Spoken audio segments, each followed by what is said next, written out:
In the last video, we found the strain energies for different loading, but it's not clear what purpose does finding strain energy serve. To understand this, we'll look at Castigliano's theorem, which utilizes strain energy principles to find the deflection delta and the slope theta at any desired point on the member. According to this theorem, if the total strain energy of a body or framework is expressed in terms of external loads and is partially differentiated with respect to one of the loads, the resultant is the deflection of the point of application of that load and in the direction of that load.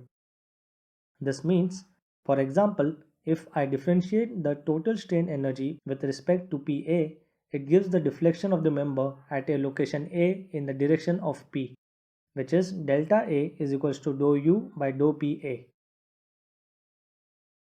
Let's try to prove this equation with this beam subjected to two loads PA and PB, which cause deflection A under PA and B under PB. Thus, the total strain energy for beam will be U is equals to half PA into A plus half PB into B. And now, the load versus deflection graph can be plotted like this for both the loads. If the load PA is increased by delta PA, the deflection will also increase by a small amount. We can say them to be delta A and delta B, and the graph will also change accordingly. We can see that for point A, the load versus deflection graph has increased linearly because as the load PA increases, the deflection delta PA also increases by delta A. While for B, because the load remains constant, we only get an increase in the deflection delta B. The extra work at A is the area of this trapezoid, which is PA plus half delta PA, the whole multiplied by delta A. And that for point B, the extra work will be PB into delta B.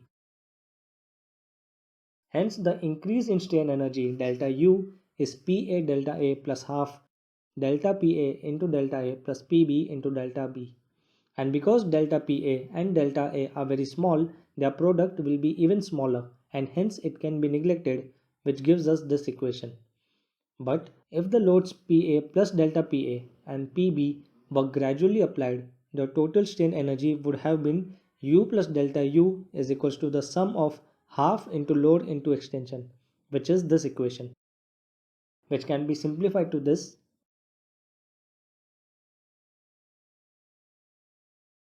And now again, the product half delta PA into delta A will be very small, which again can be neglected. And now when we subtract this equation with the previously derived one, which is simplified, we get delta U is equals to delta PA into A, which essentially is delta U by delta PA is equals to A, which is exactly what Castigliano's theorem says. The total strain energy when differentiated with respect to a load, it gives the deflection in the direction of load. And similarly, we can find the deflection under point B by the equation delta U upon delta PB is equals to B. And if there were more loads, the equation would still apply for all of them. So just like we found the deflection at a point where load was applied using Castigliano's theorem, we can also find the rotation at a point where the moment is applied by differentiating the total strain energy due to all the moments with respect to the moment where the rotation is to be found. That is the equation delta U by delta M is equals to theta. Here, M is the total bending moment where rotation is to be found and U is the strain energy due to all the moments and theta is the rotation. So this is how strain energy principles are used to find the deflection or rotation at a point and direction in which the load or moment is applied. So let's say there is a simply supported beam with a UDL over the entire span. And according to what we have learnt until now, we can easily find the deflection at C by differentiating the strain energy at C with respect to the point load at C. But there is no point load at C. What we have is a UDL over the entire span. Hence, in such condition, we apply a dummy load at the point and the direction in which we want the deflection. That is, a virtual load is applied. And while evaluating this equation of deflection, the load Q is substituted as 0. You can watch this video by Less Boring Lectures where he explains in detail the calculations involved. But this method gets fairly confusing very quickly, because if we are anyways going to substitute the load to be 0, why apply the load in the first place? To solve this problem, instead of taking a dummy load and then evaluating it as 0, we apply a unit load where the deflection is to be found. And the formula for deflection at C is delta C is equals to integration from 0 to L mm upon EI into dx, where capital M is the moment due to applied forces at a section X from A, while small m is the moment due to unit load at a section X from A, and EI are constants.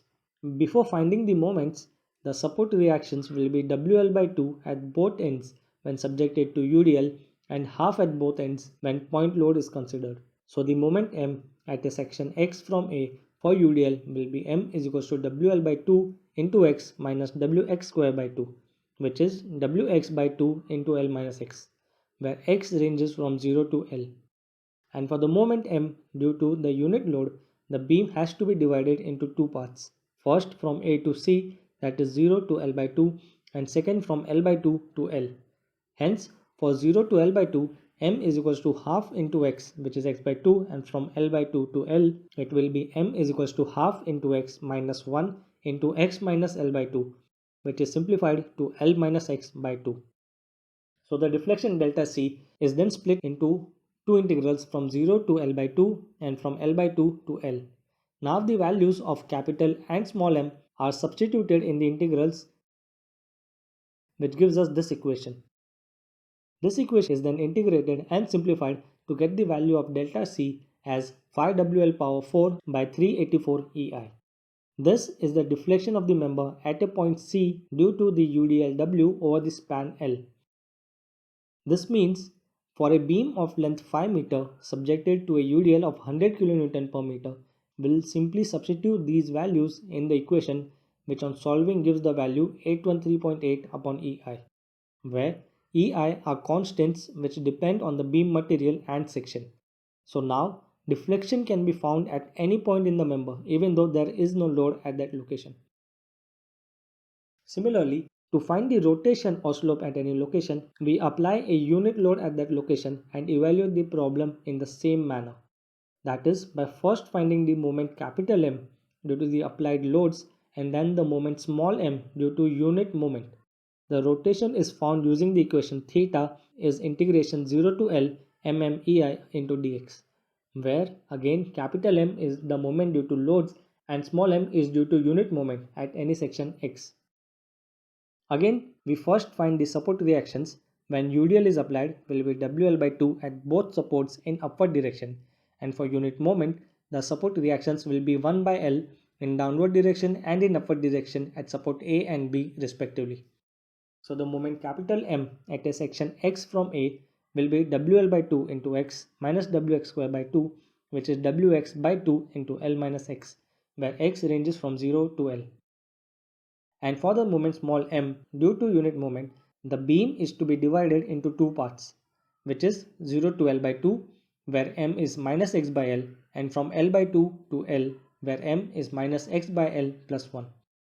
So again, the equation for theta is split into two integrals from 0 to L by 2 and L by 2 to L, and the values of capital and small m are substituted. This equation can be simplified to this, and after integration, the values of L and L by 2 are substituted, which gives us this equation. And when all of this is solved, we get the final answer for the slope theta at point C as 0. Which, if you think, is right, as the inclination of the member at center when subjected to a UDL will be 0, and this theta keeps on increasing as we move away from the center, being maximum at their supports. And the theta at supports can be found by applying a unit moment at the support and following the same procedure we did for theta C, which gives the value of theta A as WL cube by 24 EI. So this is how Castigliano's theorem and unit load method can be used to find the deflection and slope at any point of the member when subjected to a loading. So thank you for watching and subscribe if you found this helpful. You can follow us on Twitter as well as Reddit to get updated as soon as a new video comes out. Thank you, and we'll meet in the next video.